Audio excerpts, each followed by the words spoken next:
안녕하십니까, 허경환입니다. 예.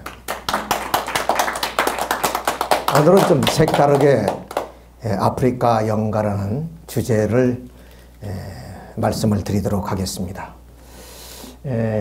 우선 그 아프리카 얘기보다는 연관되었습니다마는 인류가 이 지구상에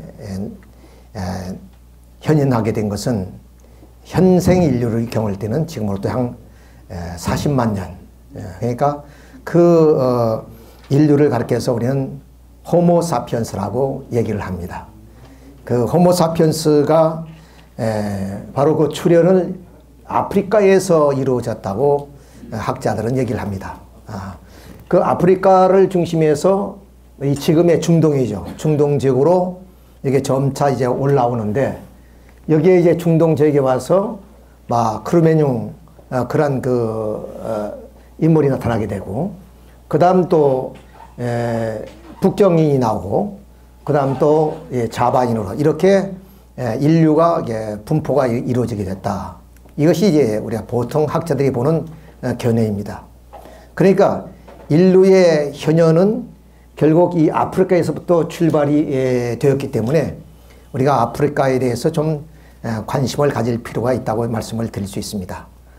그리고 이 아프리카는 이 대륙 가운데 두 번째로 큰 대륙입니다. 예를 들어서 아시아 그리고 이 아프리카 두 번째 큰 대륙이지만, 지금까지 이 아프리카의 대륙은 미개 지역으로 남아져 있고 문명도 가장 늦게 들어갔습니다. 그리고 이 아프리카는 이제 지금 많은 그 2차 대전 이후에 서양 좀 제국 세력들이 들어가서 분할 정책을 통해서 식민지화 시켰던 그런 곳입니다. 그래서 2차 대전 이후에 늦게 바로 이 아프리카는 전부 다 독립이 이루어지는데, 지금 54개 국가로 그렇게 그 AU라는 그러니까 아프리카 유니온 그런 그 연합체를 형성하고 있다 하는 것을 말씀을 드릴 수 있습니다. 이 아프리카 지도를 좀 자세히 살펴보게 되면은 우리가 어떤 것을 눈에 띄게 되면 마침 케이크 자르듯이 이렇게 직선으로 그어지는 것들이 많이 있습니다. 국경이란 것은 마침 이렇게 강이나 산맥을 중심해서 국경이 형성되는데, 여기는 그런 것을 무시하고 이렇게 좀 케이크 자르듯이 반듯하게 잘라진 것을 봤을 때, 이것은 자연적으로 생겨진 국경이 아니라 인위적으로 그어졌다, 이렇게 이제 말씀을 드릴 수가 있습니다. 자, 이런 그 아프리카를 우리가 다시 역사를 거슬러 올라가게 되면, 아프리카에도 이제 사람들이 많이 살았죠. 그 아프리카는 여러 이제 부족들이 하나의 그 왕국을 만들어서 이제 이렇게 좀 오랜 기간 동안 이 아프리카의 생활을 터로 삼고 살았습니다. 우리가 보면은 이 서아프리카 쪽에는 가나 왕국, 말리 왕국이 있고, 그리고 남아프리카 쪽으로 보면 모노모타이 왕국, 그 다음 그 콩고 왕국이라든가 이런 왕국이 무려 한 7개 내지 한 10개의 그런 그 부족들이 이렇게 왕국을 이루어서 살았다, 이렇게 볼 수 있고, 그 중에서 우리가 보면 이 나이강 그 상류 쪽에 쿠시 왕국이 있고, 그 다음 이 홍해로 바로 들어가는 그쪽에 보면 악슴 왕국이 있습니다.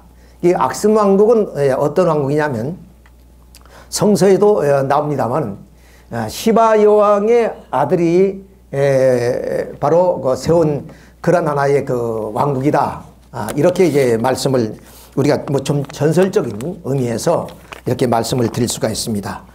그 내용을 한번 좀 살펴보게 되면요, 이것이 바로 그 악슴 왕국의 그 지도입니다. 이렇게 지금이 여기가 바로 이 홍해를 들어가는 입장에 여기 예멘이죠. 예멘.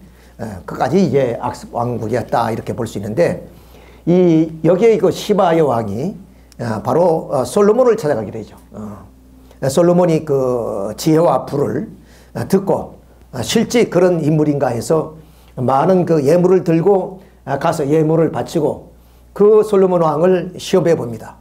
그런데 그 솔로몬 왕이 그 지혜가 좀 넘치는 사람이라서 아니면 그 대답을 다 해줘서 감동을 받았다.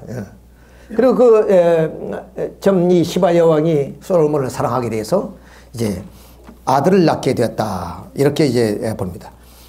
그 아들이 그 베네디크라는 그런 아들인데 이제 고향에 돌아와서 결국에 그 베네디크가 한 22살쯤 됐을 때 아마 다시 그 솔로몬을 찾아갔던 모양입니다. 솔로몬 왕이 그에게 뭐냐면 그 유대 왕국을 물려주고 했는데 그가 거절을 해서 이 아프리카로 와서 악습 왕국을 이제 출발이 되었다. 조상이 되었다. 이렇게 이제 하나의 그 전설적인 얘기지만은 그렇지만은 이 시바 여왕이 솔로몬 왕을 만났던 그 얘기는 성서 열왕기 상에도 있고 열왕기 후에도 있습니다. 이 성서에 나온 걸 봤을 때 그 시바 여왕이 있었던 시바 왕국이 있는 건 틀림이 없고 과연 그 솔로몬하고 사랑해서 그 베네디크라는 아들을 낳았는지 그것은 하나의 뭐 분명하게 확인은 안 되는 거지만 어떤 간에 그런 어떤 그 내용을 중심해서 이 악습 왕궁이 이제 탄생했는데 이 악습 왕국 자리가 어디냐? 에디오피아입니다. 에디오피아. 에디오피아는 우리 6.25 전쟁 당시에 그 황제 군의군이 약 한 6천 명이 참전을 했어요. 그래서 우리 조국을 위해서 희생을 해 주신 그런 나라입니다. 다시 그 얘기를 말씀을 드린다면은 바로 그 에디오피아는 여기 북부 아프리카 쪽 거기가 그 모슬렘 국가입니다. 이슬람 국가죠. 근데 여기가만이 그 당시에 기독교 국가였어요. 그리고 또 이 19세기 이후에 이 아프리카를 서방 선진국들이 식민지할 때 바로 이 에디오피아는 식민지가 아니었다. 독립국가였다. 이런 것을 이게 볼 수가 있습니다. 자, 이런 의미에서 이 에디오피아는 역사가 참 장구한 역사를 가진 그런 그 전통이 있는 국가다 하는 것을 말씀을 드릴 수 있습니다. 이렇게 아프리카는 이미 그 서구 선진의 그 제국들이 들어가기 전에는 이러한 그 왕국들을 이루어서 그렇게 살아왔습니다. 그런 그 가운데서 이 북부 아프리카를 우리가 좀 잠시 눈여겨볼 필요가 있는데요. 이 북부 아프리카는 지금 이제 전부 다 이슬람 그 국가로 다 되어 있습니다. 그 이유가 무엇이었느냐? 이 사라 사막하고는 전혀 사라 사막의 이남하고는 전혀 다릅니다. 여기가 이제 사라 사막이 되는데요. 그 사라 사막의 이북은 북부 아프리카고 그 이남을 우리는 남아프리카라고 이렇게 얘기를 하죠. 근데 북부 아프리카하고 그 사라 이남 아프리카하고는 전혀 문화적인 수준도 다릅니다. 그건 왜 그러냐면은 이 로마가 뭐냐면 이 세계를 지배하기 이전 로마가 막 발흥할 때 이 대리반도를 중심해서 발흥을 할 때 뭐냐면 카르타고라는 그 국가가 있었어요. 이 카르타고라는 국가가 결국 이 지중해를 뭐냐면 지배하고 있는 그런 시대입니다. 그러니까 기원전이죠. 그때부터 이 북부 아프리카는 상당히 이 지중해 문화권에 있었다 이렇게 볼 수 있습니다. 이 북부 아프리카는 우리가 보면은 에집트, 리비아, 그리고 그 알제리, 모로코, 튀니지 이런 나라들거든요. 그 이런 나라들이 이미 뭐냐면 기원전부터 이 지중해 문화권을 접하며 살았다 이렇게 볼 수 있습니다. 근데 이 카르타고와 포에니 전쟁에 의해서 로마의 멸망을 당합니다. 그때부터 이 로마는 지중해를 중심한 강대국으로 발돋움하게 되죠. 자, 이렇게 북부 아프리카는 사하라 사막 이남과는 전혀 다른 지중해 문명권 속에서 이렇게 북부 아프리카가 이렇게 문화적으로 융성한 그런 국가였다. 이렇게 이제 말씀을 드릴 수 있어요. 또 하나 보면은 이제 물론 아까 카르타고와 로마하고 전쟁에서 포에인 전쟁에서 침으로 말미암아 그 카르타고가 멸망을 합니다만은 그 위에 로마가 바로 이렇게 북부아프리카를 지배하게 되었고, 그다음 그 이후에 이제 우리 비잔틴 제국이라죠. 비잔틴 제국도 여기까지 이제 손을 뻗치게 됩니다. 그 이후에 이제 우리가 알고 있는 이슬람 제국이 바로 이렇게 북부아프리카를 거쳐서 바로 이 리비아 반도까지 이렇게 이제 그 이슬람권이 확대가 됩니다. 이슬람이 그 확대를 보면 이 좀 짙은 색이 바로 마호메트 당시에 이 아라비아 반도를 석권했고, 그 다음 이 색이 바로 정통 칼리프 시대, 정통 칼리프 시대에 뭐냐면 이렇게 이슬람권이 확대되었습니다. 그 다음 우아미 왕조 때 바로 이렇게 이베리아 반도까지 진출했으니까 바로 이 모든 전체를 보면은 이 북부아프리카는 이 지중해를 중심한 역사의 변천 속에서 참 이렇게 문명 사회를 이루었다 하는 것을 우리가 한눈에 바라볼 수 있어요. 그래서 오늘 이 말씀은 바로 이 북아프리카보다는 사하라 사막을 중심한 남쪽의 그런 아프리카를 중심해서 말씀이 되겠습니다. 그러면 이 아프리카는 이제 누가 처음으로 이제 탐험을 했느냐? 그것이 이제 우리가 19세기에 리빙스턴이라고 우리가 학교에서도 많이 배웠습니다. 이 리빙스턴은 이사이기도 한데요. 선교회에 좀 후원을 받아가지고 아프리카로 1840년에 들어가죠. 거기서 16년 동안 이 아프리카를 탐험합니다. 전부 다. 동과 서를 다 탐하면서 그때 빅토리아호를 발견하게 되죠. 빅토리아 폭포를. 당시에 그 여왕이 빅토리아 여왕이기 때문에 그 이름을 이렇게 빅토리아 폭포라고 그렇게 이름을 붙였습니다. 이 빅토리아 폭포가 상당히 이제 우리가 접하고 있는 그런 폭포에 비했을 때는 엄청난 폭포죠. 아주 참 대단한 그런 폭포입니다. 그리고 이 리빙스턴은 이렇게 칼하리 사막을 횡단합니다. 이 사막, 여기가 사막지대인데요. 이 칼라하리 사막을 지나고 또 리빙스턴은 이 누가요 또 잠비지강 이런 것들을 모두가 이제 탐험하죠. 그래서 이제 16년 만에 이것이 이제 칼라하리 사막입니다. 이런 사막을 이제 횡단했다는 얘기가 되고, 16년 만에 돌아옵니다. 리빙스턴이. 그러니까 이 미지 세계를 이제 탐험하고 돌아왔으니까 열렬한 환영을 받았고, 또 그가 지은 책이 한 7만 권 정도 팔려가지고 하여튼 부자가 됐다 그래요. 그래서 이제 리빙스턴이 이제 이런 아프리카 탐험을 통해서 유럽 사회에 어느 정도 아프리카의 지식을 이제 보급하게 되었고, 아프리카를 이제 알게 되었다. 이렇게 이제 말씀을 드릴 수 있습니다.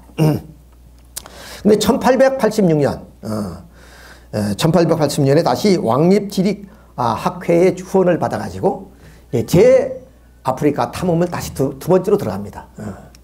두 번째로 이제 들어가는데, 근데 이 리빙스턴이 행방불명이 되어버렸어요. 그래서 이제 미국의 트리부지 좀 잡지 회사 사장이 이 리빙스턴을 구하라고 바로 그때 당시 아프리카 쪽에 기자 생활을 하고 있던 헨리 모던 스탠리를 아프리카 쪽으로 투입을 합니다. 그래서 모던 스탠리가 이 리빙스턴을 찾아서 이 아프리카 전체를 다 헤매는 거예요. 물론 이제 여러 가지 루트를 통해서 이제 찾겠죠. 그래서 탄자니아 쪽에서 이분을 발견합니다. 그때는 모두가 허기지고 이도 전부 다 빠지고 그런 사경을 헤매낼 때 이분을 발견하죠. 그래서 이제 이분은 가지고 왔던 모든 식량도 다 떨어지고 그랬는데, 그런 입장에서 기사회생이 되어가지고 이제 다시 본국으로 가자 그러니까 안 와요. 결국 이분은 아프리카에서 죽습니다. 아프리카를 위해서 평생을 바치다 거기서 죽은 사람이죠.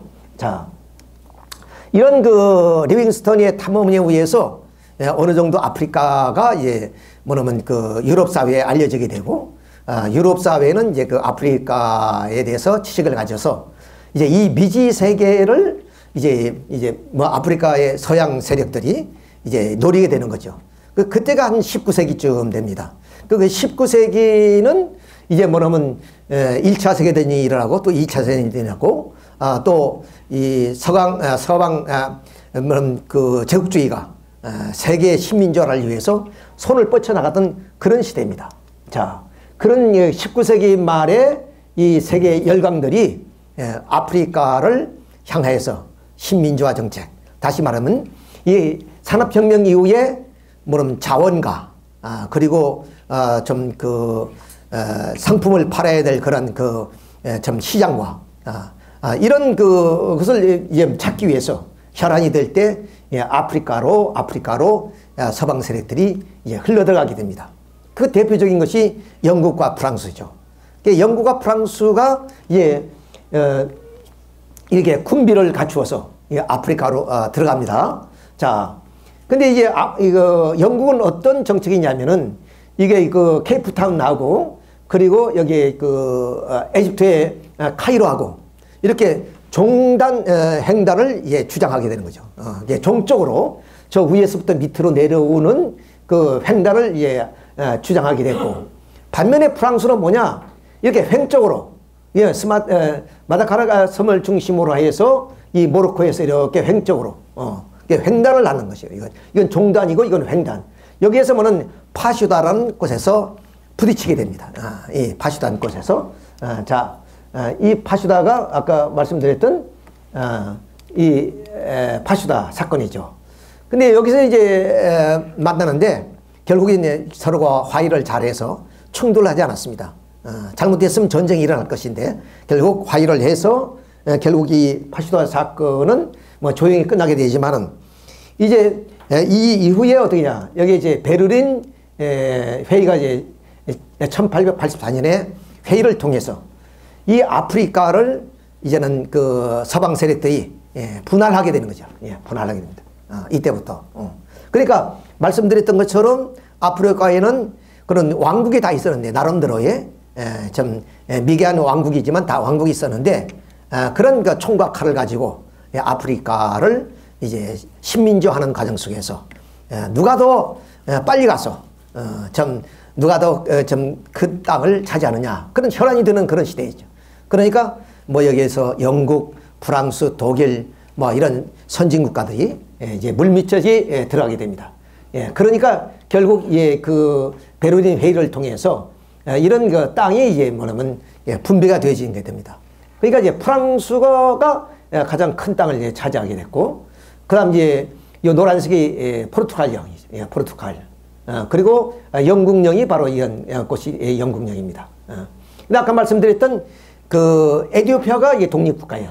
이때 에티오피아는 그 기독교 국가였기 때문에 여기에 식민지가 되지 않고 독립국가로서 남아지게 됩니다. 그 다음 그 리베리아, 라이베리아거나 리베리아. 라이베리아는 요 나라, 요 조그만 하얀 거 보이죠? 이 나라는 어떤 나라냐면 바로 그 미국의 이제 노예 해방이 이루어지고, 그래서 그 노예들이 자기의 이제 좀 조국 아프리카로 돌아가겠다 해서 그 노예들이 돌아와서 세운 나라가 이 좀 이제 나이지라가 아니고 이름을 잠깐 잊었네요. 나중에 말씀을 드리겠습니다. 이 나라예요. 그러니까 이 나라하고 바로 이 에티오피아만이 독립국이고 나머지 모두가 다 식민지화 됐다니. 서구 열강에 의해서 식민지화 됐다. 이렇게 우리가 볼 수가 있습니다. 근데 여기 콩고가 이제 우리가 벨기에면 아주 조그만 나라입니다.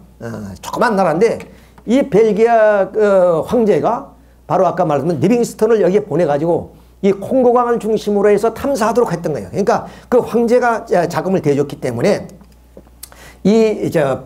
뭐냐면 벨기에 황제가 여기는 자기들이 차지하겠다. 그래서 바로 이 콩고, 여기가 지금 콩고 민주공화국 뭐 이렇게 됐습니다. 이 지역을 차지하게 됐다. 조그만 나라지만은 어떤 간에 이 우주에서 두 번째로 큰 대륙이 서구 열강에 의해서 이렇게 쪼개졌다. 예, 식민지화 됐다. 이것이 바로 19세기에 일어났던 얘기예요. 예, 지금으로부터 한 100년, 150년 전에 일어났다. 그러니까 그 이전에는 바로 이 미개발국으로서 원시적인 그런 그 삶을 살았던 그런 부분들도 많았겠죠. 예. 전혀 문명이 들어가지 않았던 그런, 즉 북부 아프리카는 아까 말씀드렸지 지중해를 중심으로 해서 바로 그런 그 지중해 문명권에 있었기 때문에 뭐 예를 들어 에집트라든가 리비아라든가 알제리라든가 모로코, 튀니지아 이런 나라들은 다 이렇게 그 문명적인 혜택을 받고 살았지만 이 사하라 사막 이남에는 결국에 원시적인 삶을 살아게 됐다. 19세기 이후에 이제 서구 열강들이 들어가서 이제 분할 정책에 의해서 이렇게 분할이 됐다.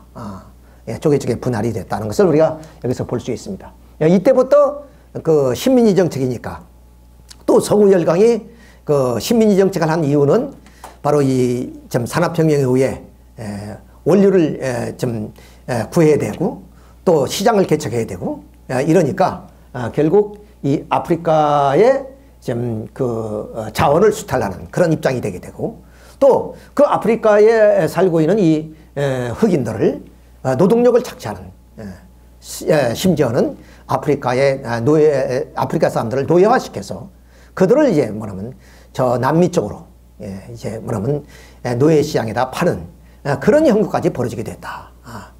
그것이 불과 지금 100년, 200년 전 사건이니까. 자, 이렇게 이제 그 아프리카의 그 비극이 이렇게 시작이 됐다 하는 것을 우리가 알 수가 있습니다.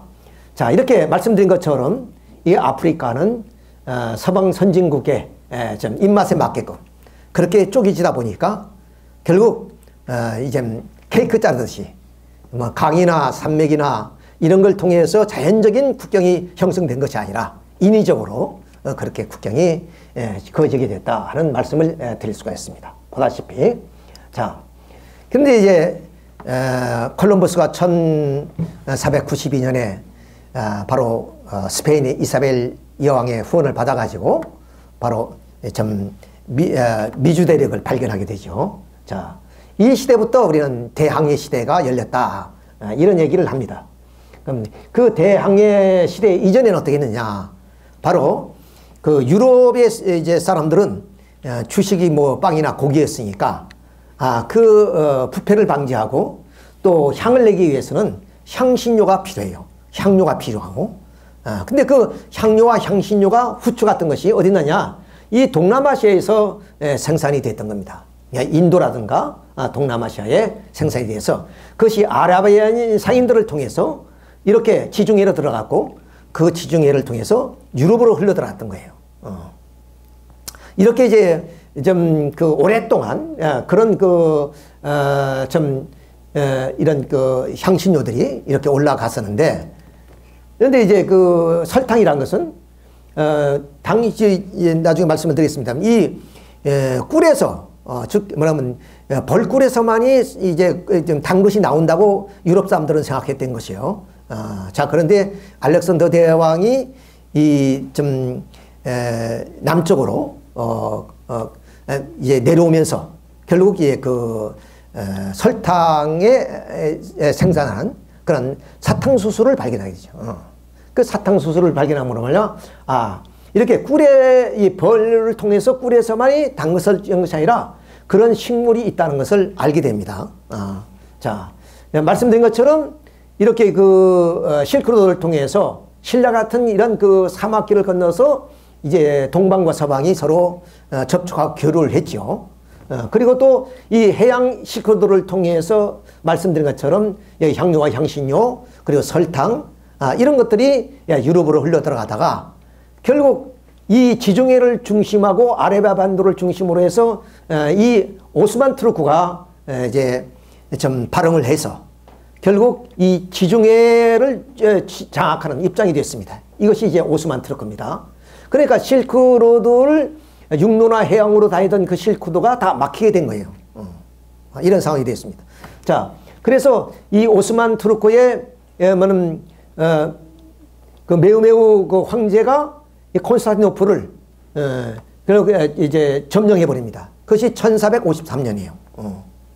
1453년 이후에 이 지중해를 장악한 오스만 투르크에 의해서 말씀드렸던 그런 그 동쪽에서 흘러 들어오는 그런 모든 상품이 이제는 여기서 단절될 그런 입장이 있습니다. 단지 여기서 이 좀 오스만 투르크하고 이제 그 무역을 하는 베네치아. 이 베네치아라는 조그마한 공국과의 거래를 하면서 동방에서 들어오는 것은 이 베네치아를 통해서 결국에 유럽으로 흘러갔습니다. 그러니까 이 베네치아는 그로 인해서 엄청난 부를 쌓게 됩니다. 한때는 이거 베네치아는 조그마한 공국이지만 프랑스의 1년 예산보다 더 많은 그런 하나의 자금을 가졌다고 할 정도로 그렇게 부릅니다. 그러니까 이 베네치아로 뭐냐면 설탕이라든가 향료와 향신료가 흘러들어가요. 그 베네치아는 이것을 통해서 좀 부국이 되는 거죠. 자, 그러므로 말미암아 이런 그 좀 당시에 이런 성당들이 세워지게 됩니다. 그런 게 좀 돈이 넘치니까 이렇게 또 우리가 뭐 두칼레 궁전은 유명합니다만 이런 것들이 그 당시에 다 세워진 거예요. 이런 돈이 있었기 때문에. 자, 그래서 이 베네치아를 통해서 모든 유럽과 이 북부 아프리카 쪽으로 이렇게 좀 설탕이라든가 향료와 향신료가 이렇게 좀 전파가 되게 되었다 하는 말씀. 그러니까 이렇게 되자 이 유럽 사람들은 어떻게 사느냐. 이제는 지중해로 갈 수는 없고 어떻게 해서 인도로 가서 이 향신료를 가져올 것이냐. 이런 생각을 가지게 돼요. 자, 이것이 대항해 시대를 여는 하나의 동기라고 말씀을 드릴 수 있습니다. 우리가 그 영국의 사학 아놀드 토인비 박사의 그 문명사론을 보면은 그 문명이 발전한 것은 이 자연의 도전에 대해서 응전으로 말미암아 이 문명이 이제 발전하게 됐다. 이런 얘기를 합니다. 그 무슨 말이냐면, 자, 아프리카의 나일강이 늘 범람해요. 그렇잖아요. 범람하니까 결국에 뭐 모든 경작지나 모든 것이 다 휩쓸어 가고, 그 다음 경계선이 다 무너진단 말이에요. 강이 범람해 버리니까. 자, 여기에서 이제 에집트 사람들은 그 자연에 대해서 도전해 오니까 응전을 하는 거죠. 그러니까 여기서 에집트 문명이 발전했다. 또 우리 황가강 문명을 보면 원래는 문명이 발전하면 그 밑에 온화한 양자강 지역에서 문명이 발전해야 돼요. 원래는 이론적으로 봤을 때는. 그런데 양자강 쪽에서 문명이 발전한 것이 아니라 이 황강이 범람하는 그런 그 지리적이나 자연적인 조건이 열악한 곳에서 황가 문명이 발전한 것은 자연의 도전에 앞서 인간의 의지를 통한 응전을 통해서 문명이 발생했다는 것을 알 수 있습니다. 마찬가지로 이렇게 오스만 투르크에 의해서 막혀진 그런 향로와 향신료 길을 뚫기 위해서 이 유럽 사람들은 어떻게 하면 좀 대항을 돌아서 인도로 갈까 이런 생각을 가지게 됐다 이런 말씀이에요. 자, 그것을 처음으로 생각한 사람이 바로 이 콜럼버스입니다. 물론 그 전에 이 포르투갈에서 바로 그 에리케누 왕자가 그런 생각도 했고, 또 포르투갈에서 먼저 이 지금 아프리카 희망봉까지 1488년, 그러니까 이 콜럼버스가 아메리카 대륙을 발견하기 4년 전에 이미 희망봉을 발견했어요. 그만큼 이 포르투갈은 해양 진출을 하기 위해서 상당한 노력을 했던 그런 나라입니다. 그런데 이 콜럼버스가 바로 이 스페인 이사벨 여왕의 협조를 받기 전에 바로 이 포르투갈의 주왕 2세를 만나서 바로 그 대서양을 건널 것을 건의했지만 불신을 받아가지고 바로 이사벨 여왕을 찾아와서 이사벨 여왕을 설득시켜서 결국 그 자금을 받아가지고 1492년 이렇게 좀 대서양을 횡단해서 아메리카를 발견하게 됩니다. 그때 당시 뭐 산타마리오, 니나오에서 세척을 이끌고 바로 이렇게 좀 대서양을 횡단한 것이 8월 3일이고 한 60일 만에 바로 이렇게 신대륙을 발견하게 되는 그런 계획을. 물론 여러분이 알다시피 이 콜럼버스가 발견한 이 신대륙은 신대륙이 아니라 인도라고 한번 생각했던 겁니다. 그러니까 거기에 사는 사람을 인디오라 생각해요. 인디오라. 그래서 이제 여기 왔더니 뭐 황금도 있을 것이고 후추 그리고 향료, 향신료가 많이 있을 건데 그건 전혀 없는 거예요. 그래서 여기에 인디오들을 잡아갔어요. 노예로. 그래서 이제 한 4번이나 이 콜럼버스는 결국 자기가 발견한 것을 왔다 가지만 큰 성과를 거두지 못했지만 그 후에 결국 대항해 시대가 열리면서 신대륙이라고 이제 명명하게 됐고, 그래서 이제 대항해 시대가 인류 앞에 나타나게 됐다. 이렇게 말씀을. 그럼 대항해 시대의 의미가 뭐냐? 그것은 지금까지는 어떤 그 비단길이란 그 신라 같은 길을 통해서 동과 서가 이제 교류를 했지 않습니까? 그리고 아라비아 상인들을 통해서 동남아시아의 이런 후추라든가 설탕들이 교류된 그 정도였단 말이야. 근데 이 대항해 시대가 되니까 오늘 이 대해를 넘기 위해서는 배도 커야 되고, 그리고 선단을 꾸며서 가니까 물류 흐름이 이제 확대되게 되고 교류가 이루어지고, 또 이렇게 하다 보니까 결국 뭐냐면 좀 지배의 논리가 이루어지게 되고, 이렇게 해서 결국 대항해 시대에 많은 그런 좀 새로운 현실들이 나타나게 되는 겁니다. 자, 이렇게 이제 콜럼버스는 미 대륙을 발견한데, 이때 뭐냐면 이 콜럼버스는 그냥 가서 황금을 가져오기 그런 목적도 있었지만, 이 스페인과 포르투갈은 어떤 나라냐면 이 알프스산을 우쪽으로 가면은 뭐라고 이 신교도들이 종교 개혁 운동이 활발하게 이루어질 때예요. 그야말로 구교도를 이게 캐톨릭이죠. 캐톨릭 교회에서 신교들이 죽음을 당하고 막 그렇게 하면서도 이 좀 종교 개혁이 활발하게 이루어지는데, 바로 이베리아 반도인 스페인과 포르투갈은 이런 이 캐톨릭이 캐톨릭을 이제 옹호하는 입장이 그런 입장이었습니다. 그러니까 이 콜럼버스도 스페인의 여왕의 협조를 받고 때문에 이제는 그 신대륙에 와서 교회를 선교하는 것이 또한 목적이죠. 그래서 두 가지 목적을 가지고, 하나는 그 신세계에 가서 결국 황금이나 그런 그 좀 서방이 필요했던 향로 향신료를 구하는 것이고, 두 번째는 이 캐톨릭을 바로 이제 세계로 전파하는 그런 하나의 두 가지 목적을 가졌다고 볼 수가 있습니다. 그래서 이제 그 콜럼버스가 한 번 왔다가 두 번째 이제 출발할 때, 그 다음에 출발하죠. 그때는 사탕수수 이제 뭐냐면 모욕을 가지고 갑니다. 이 사탕수수는 열대지방의 식물로서 굉장히 그 기후만 맞으면 잘 자랍니다. 그러니까 보통 땅을 황폐화시켜버려요, 완전히. 그런데 이제 그것이 유럽에 심을 입장이 못 되니까 그걸 이제 뭐냐면 바로 이 좀 서인도 제도로 그것을 가지고 와서 재배를 하게 됩니다. 이렇게. 이때부터 이제 그 서인도 제도의 사탕수수 재배가 시작이 된 거예요, 이때부터. 자, 근데 이 서인도 제도를 비롯한 이 좀 신대륙에는 어떤 현상이 벌어지느냐? 유럽 사람들이 이제 들어가니까 그야말로 그 천연두가 좀 발생해가지고 그때 주민들이 다 그냥 자연적으로 죽어버려요. 왜냐하면은 이런 그 천연두 이런 병은 전부 다 짐승으로 또 옮겨진 거거든요. 그러니까 우리가 그 천연두를 예방하기 위해서 우두 접종을 하지 않습니까? 이런 것은 이제 말이나 이제 소에서 천연두가 생긴 것 때문에. 자, 그런데 이 신대륙에는 이런 짐승이 없었어요. 짐승이 없어요. 말도 없고 소도 없었단 말이야. 그러니까 거기에서 이런 천연두란 병균이 없었죠.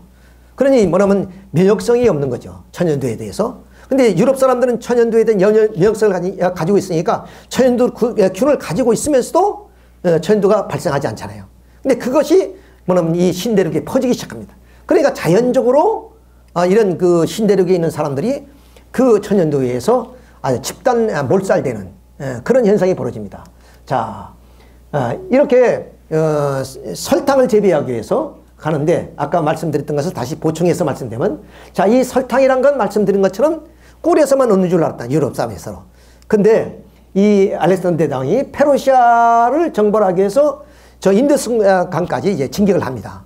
가다 보니까 거기에 뭐냐면 사탕수수가 있단 말이에요. 사탕수수에서 사탕이 좀 나온다는 사실을 알게 돼요.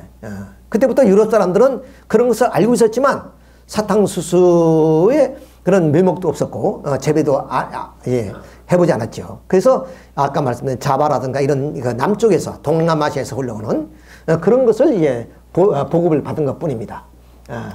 자, 이렇게 꿀밖에 몰랐던 유럽 사람들이 이런 사탕수수를 통해서 이제 설탕이 이제 나오게 된다는 것을 알고 이렇게 좀 콜럼버스가 두 번째 갈 때는 사탕 묘목을 가지게 됐다.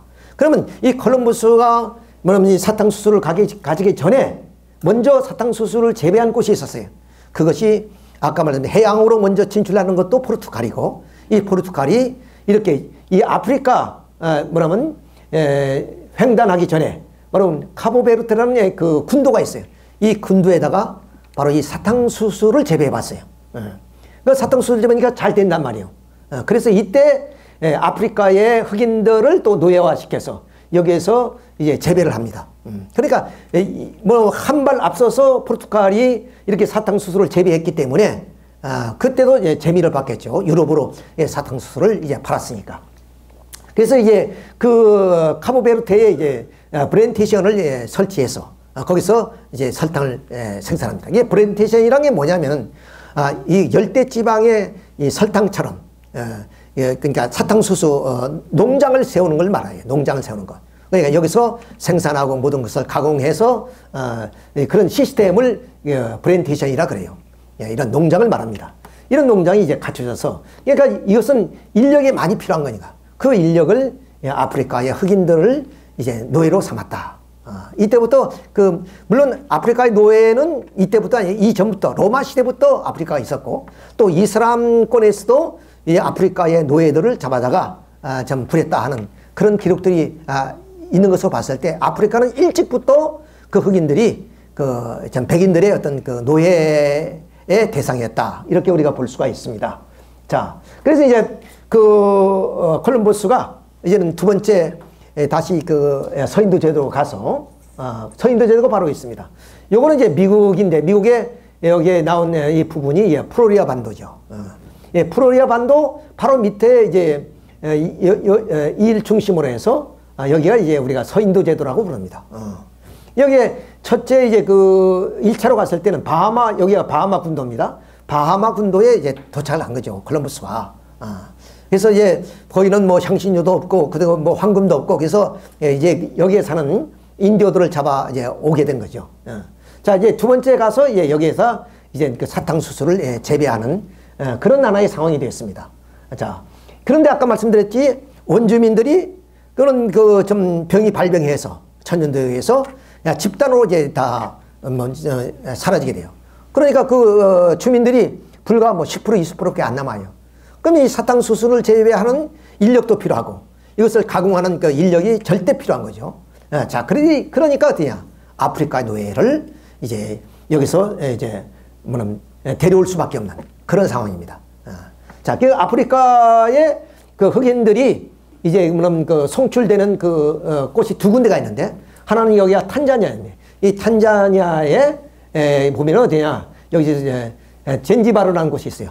젠지바르, 이 섬인데, 이 젠지바르 섬에서부터 뭐냐면 이 동아프리카에서 이제 끌어온 노예들, 여기서 이제 출발인데, 여기서는 이제 일찍 아까 말씀드렸던 로마에서나 또는 이제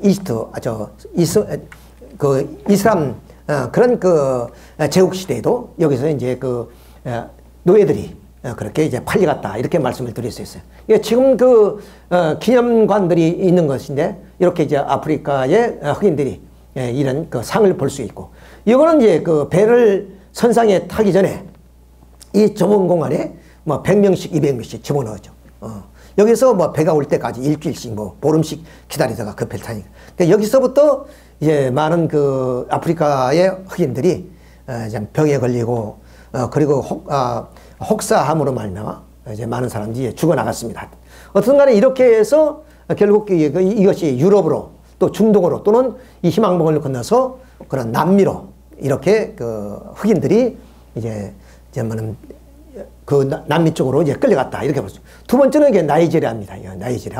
나이지리아 앞바다가 보면 노예 해안이 있어요. 노예 해안. 그러니까 나이지리아의 앞에 해안 앞에 가는 고래섬이라는 것이 있는데, 이것이 노예의 집입니다. 여기에 다 갇혀 있다가 배가 이제 들어오면 거기서 싣고 나가는 거죠. 이렇게. 그러니까 완전히 좀 짐승보다 더하게 짐 괴짝처럼 그렇게 포개해서 실려갔습니다. 이제 사진을 보여드리겠습니다만은. 자, 이렇게 아프리카는 두 번째 큰 대륙 아닙니까? 그러니까 이 서강의 열강이 아프리카를 들어가려 해도 풍토병도 있고 그리고 이제 장글지도 있고 사막도 있고 있으니까 함부로 들어갈 수 없죠. 그래서 이 해안지대만을 이제 그 서방 세력들은 이제 침투하기 시작하는데 여기서 이제 누가 잡아오냐면 그 부족장들이 데려와요.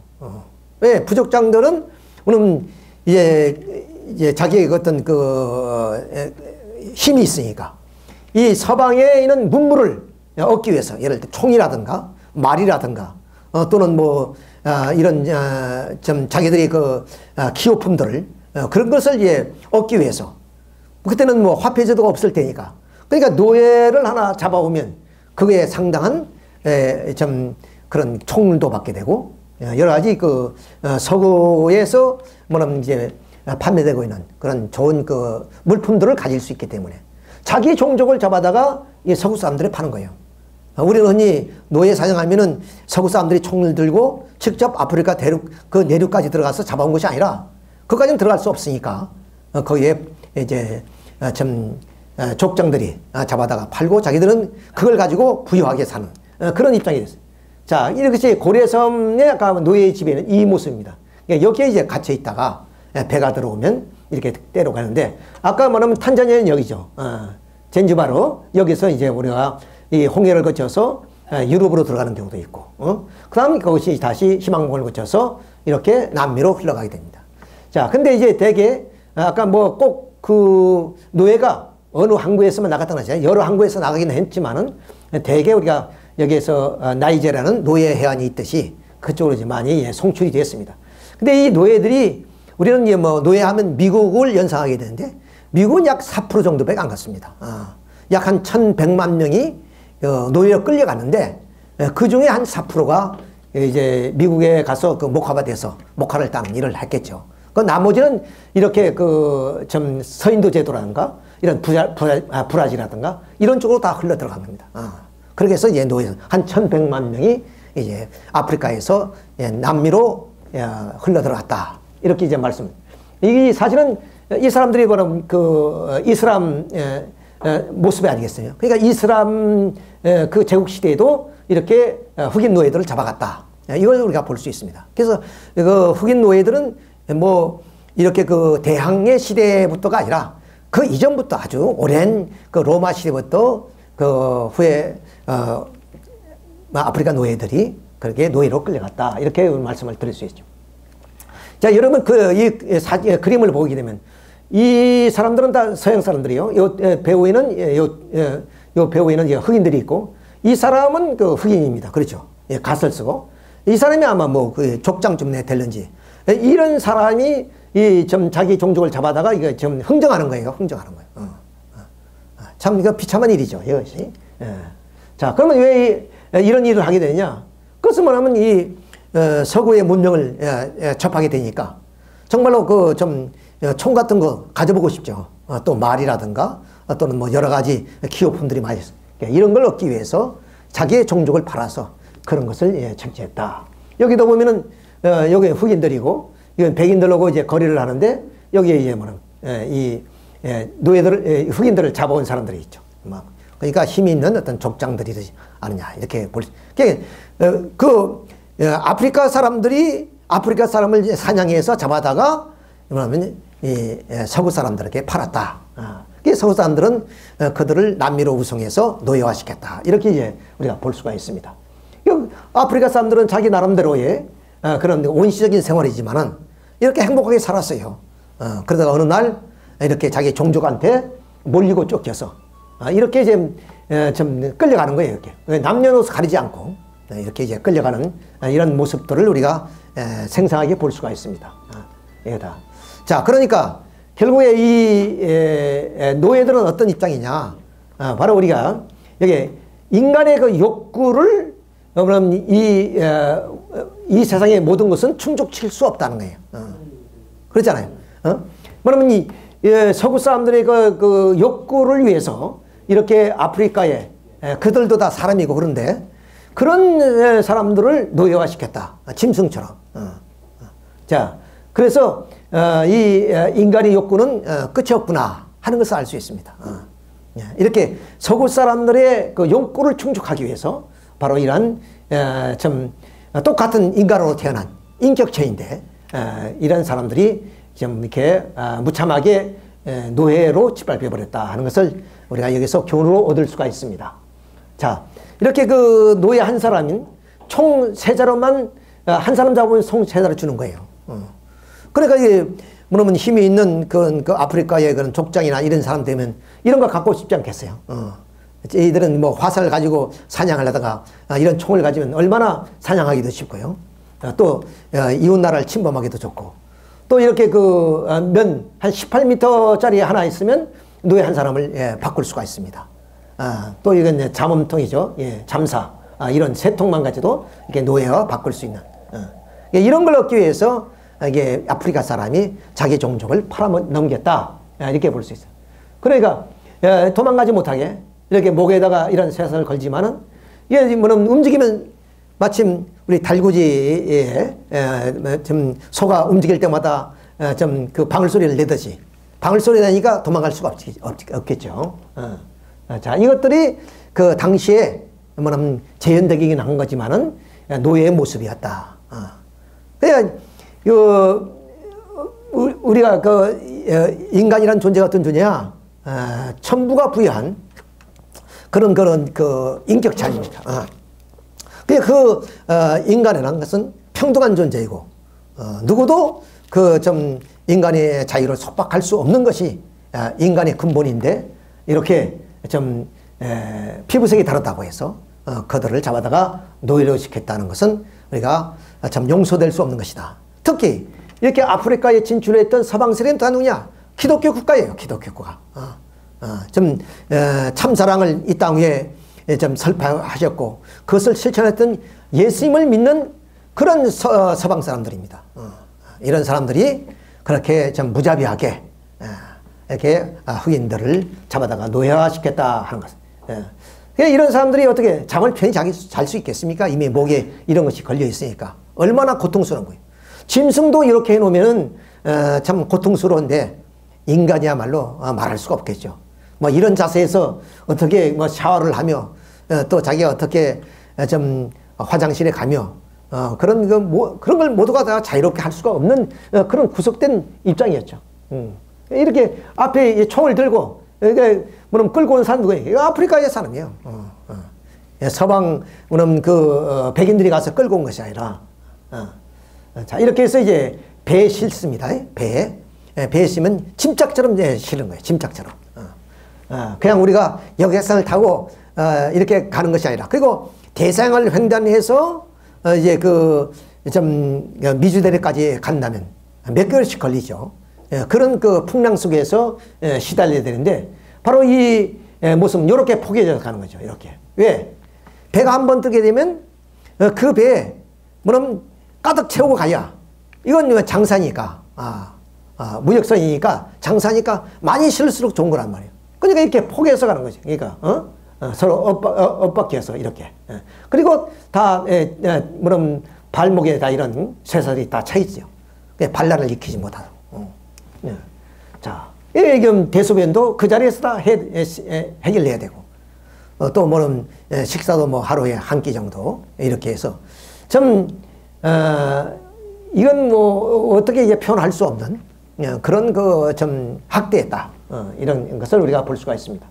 자, 이렇게 해서 침짝처럼 괴이는데 이 높이가 70cm입니다. 70cm. 그냥 겨우 어깨를 이렇게 좀 돌릴 정도.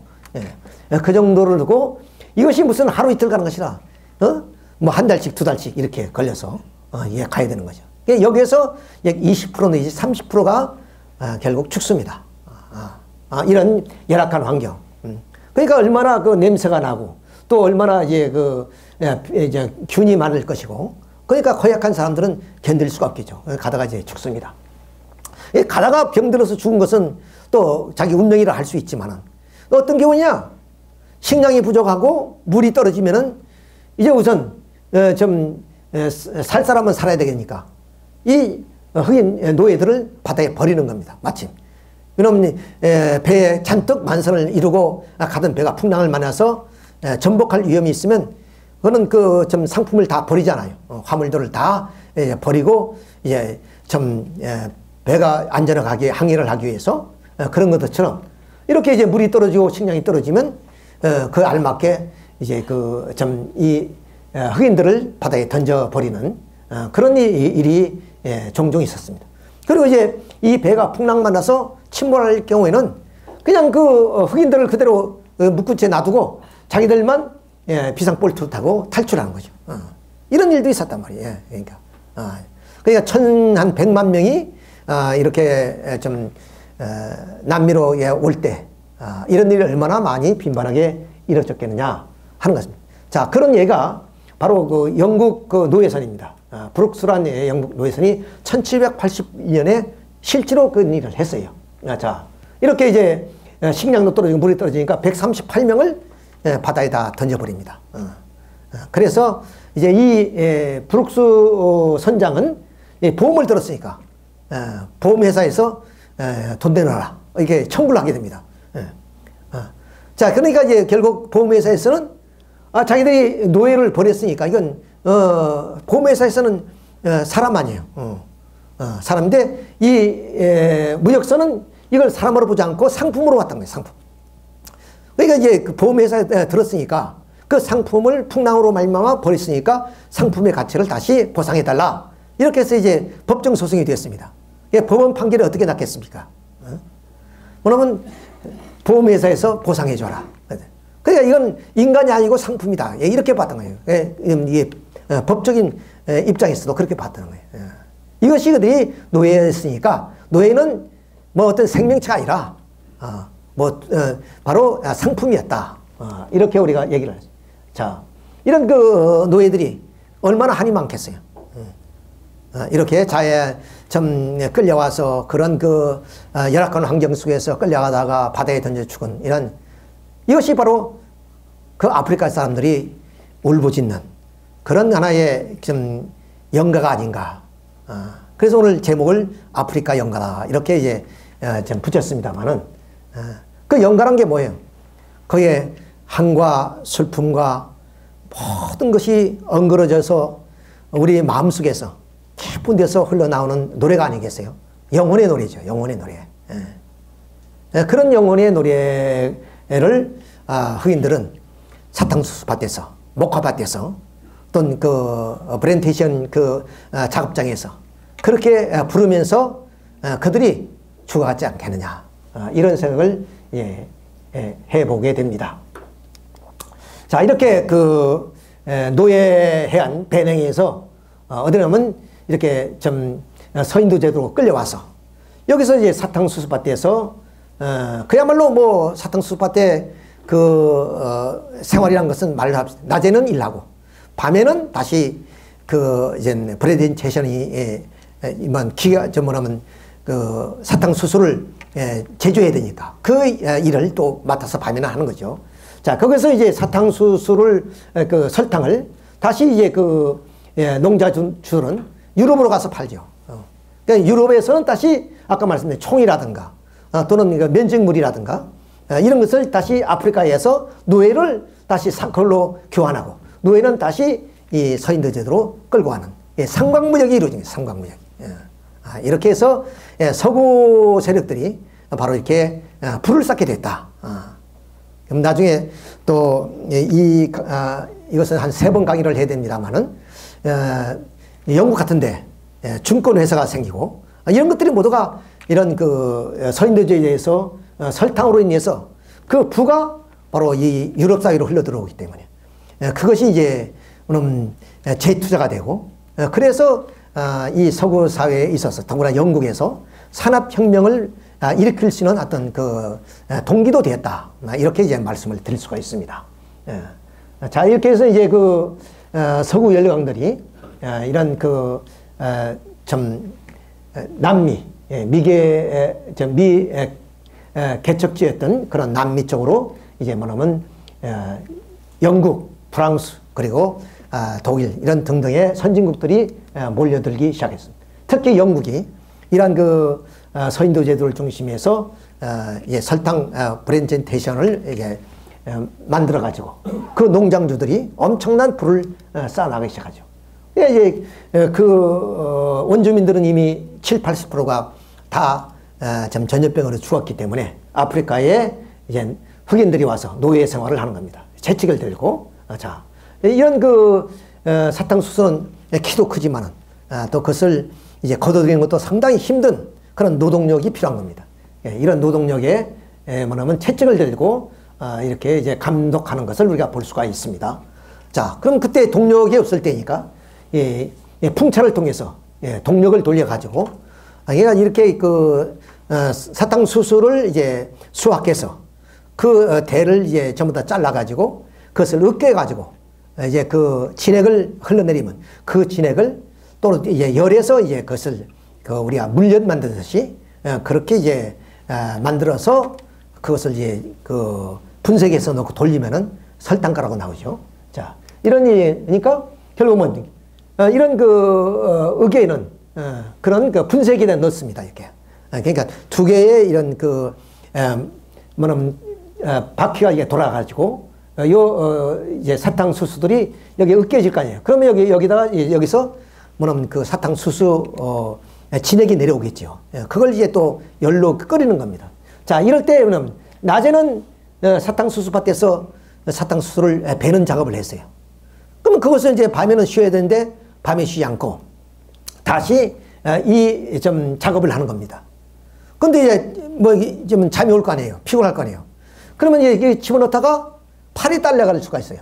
그러면 바로 여기 보십시오. 칼을 딱 가져다가 팔을 잘라버려요. 온몸이 들어갈 수 있으니까. 그렇게 하면서도 이렇게 이러지. 그러니까 이제 피곤하더라도 어떻게든지 눈을 감아서는 안 되겠죠. 이렇게 이제 노예 생활을 했다 하는 것을 우리가 여기서 볼 수가 있습니다. 그 다음에 이거 이제 그 진액을 이제 열로 이제 농축화시키는 거죠. 농축화시키는. 이게 농축화되면은 그것을 이제 다시 원심분리기에 넣습니다. 이렇게. 그렇죠. 엿처럼 말이죠. 그것을 이제 원심분리기에 딱 넣어서 돌리면은 그것이 가루가 되죠. 설탕이 나요. 그러면 흑 색깔의 이제 설탕이 나오면 그걸 다시 정지하면 하얀 설탕이 나오게 됩니다. 그 설탕이 유럽으로 흘러 들어가니까 유럽 사람들이 뭐냐면 그 입맛을 돋궈지니까 이 설탕 없이는 못 사는 거죠. 입맛을 한번 붙여놨으니까. 그래서 여기서 이제 브렌테이션을 만든 그런 농장주들은 떼돈을 벌게 돼요. 엄청나게 떼돈을 벌입니다. 그런 부가 유럽으로 흘러 들어가는 그런. 미국에서는 목화밭에서 이렇게 목화를 따는 이렇게 노동 생활을 했죠. 자, 여기서 이제 미국에서는 이제 노예들을 이제 파고 살지 않습니까? 팔고 사는데 얼마나 건강하냐. 이런 걸 아마 딱 노동력을 생각해 보니까. 자, 이렇게 해서 아마 노예의 가치가 결정되어지는 것. 그러니까 뭐 인격으로 갖춰지는 것이 아니라 얼마나 건강이 튼튼하고 노동력이 있느냐에 따라서. 자, 여기는 이제 자기 딸인 것 같은데, 오늘은 이제 뭐 농장주가, 부도가 나가고 되면 이제 노예들을 팔아서 그것을 갚잖아요. 그럼 이제 노예들은 팔 때 뭐냐면 이렇게 이제 모녀가 갈 수도 있지만 각각 따로따로 팔리게 되면 그렇게 생이별을 해야 되죠. 이게 한 번 이별을 하면 다시 만날 길이 없겠죠. 영원히. 이게 얼마나 참 기가 막힌 사이입니까? 이것이 얼마나 비일비재하게 많이 있었겠습니까? 이런 것들을 우리가 한번 상상해 볼 수도 있고, 이렇게 도망가다가 노예들이 잡히게 되면 이렇게 다 죽는 거예요. 이렇게 혹독한 그런 좀 폭력으로 모든 것을 다 좀 주관하는 그런 시대였으니까.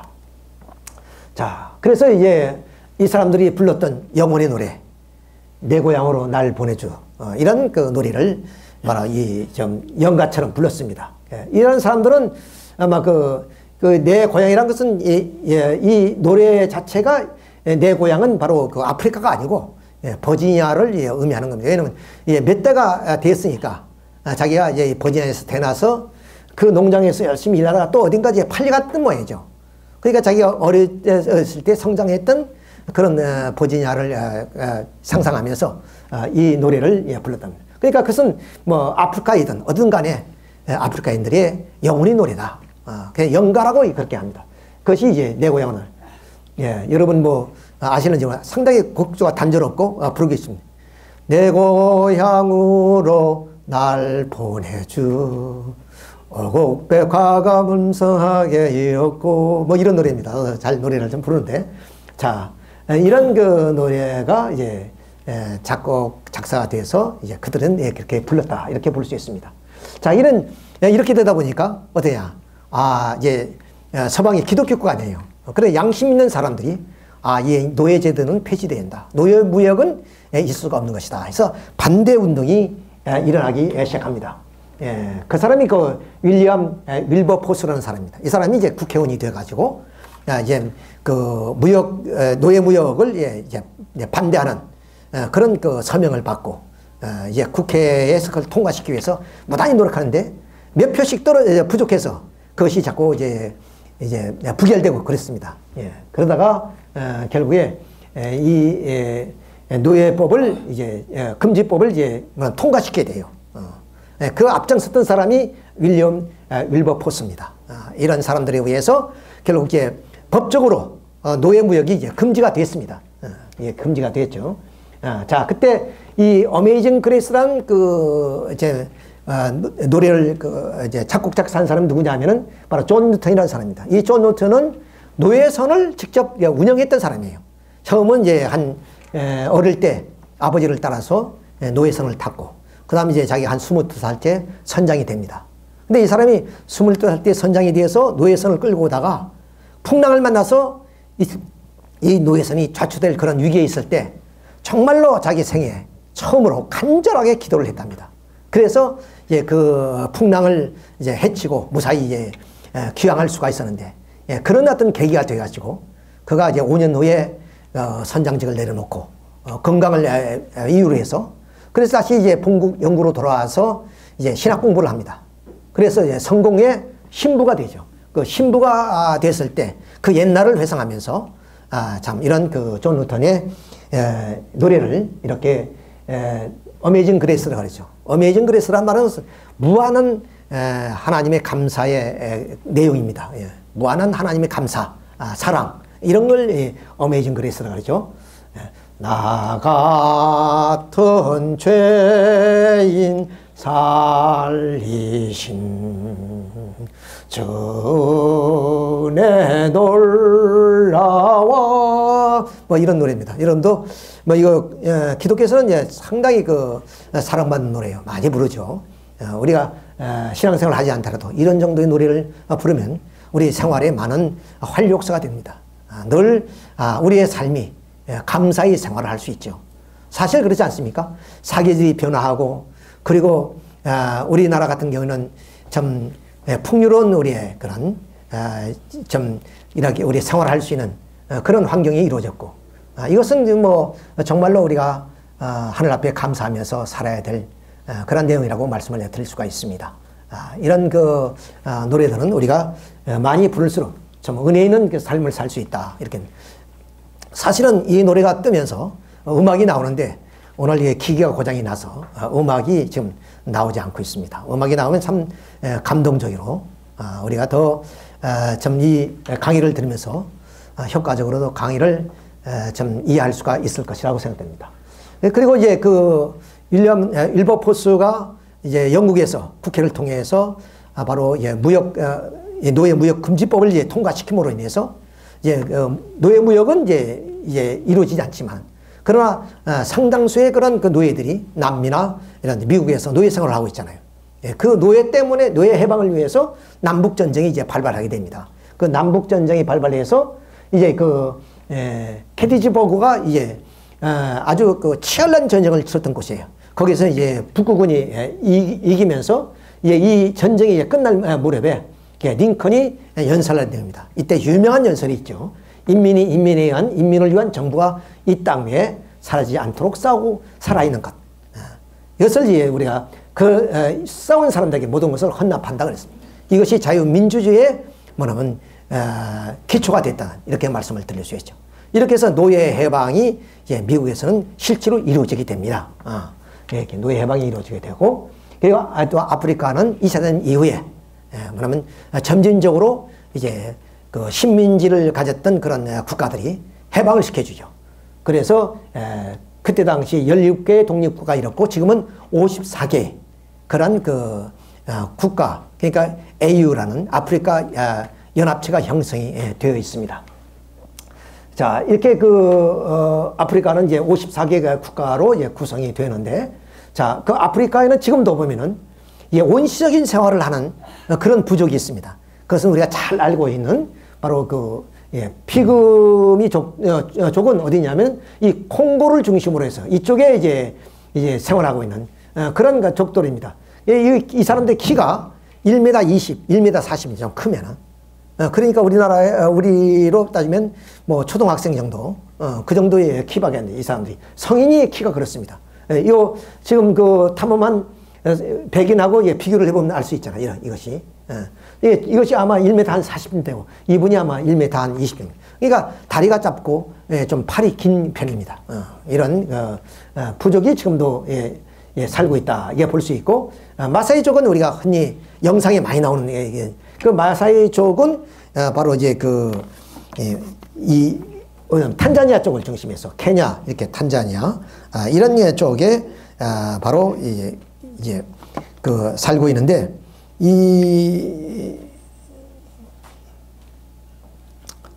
그레이트 리프트 밸리라고, 이런 마사이족은 지금도 반 정도가 수렵 생활을 하고 있습니다.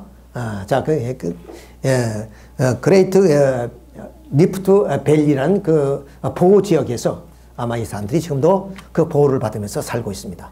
이렇게 원시적인 삶을 살아가는 그런 부족도 지금도 아프리카에 많다. 그러니까 이제 아프리카는 뭐냐면 이제 문명적으로도 이제 좀 해방이 돼야 되겠고, 그리고 또 물론 이제 선진 식민지에서 다 해방이 됐으니까 그렇지만 지금도 분쟁 지역이 많습니다. 이렇게 분쟁 지역이 이렇게 우리가 알제리아 같은데 리비아 카다피 이후에도 결국에 지금 이렇게 무장 세력들이 이제 출몰을 해서 하고 있고, 나이지리아는 우리가 뭐 보코하람이라 해서 막 참 부녀자들을 납치해가고 어린애를 납치해가는 그런 걸 우리가 뉴스에 종종 보지요.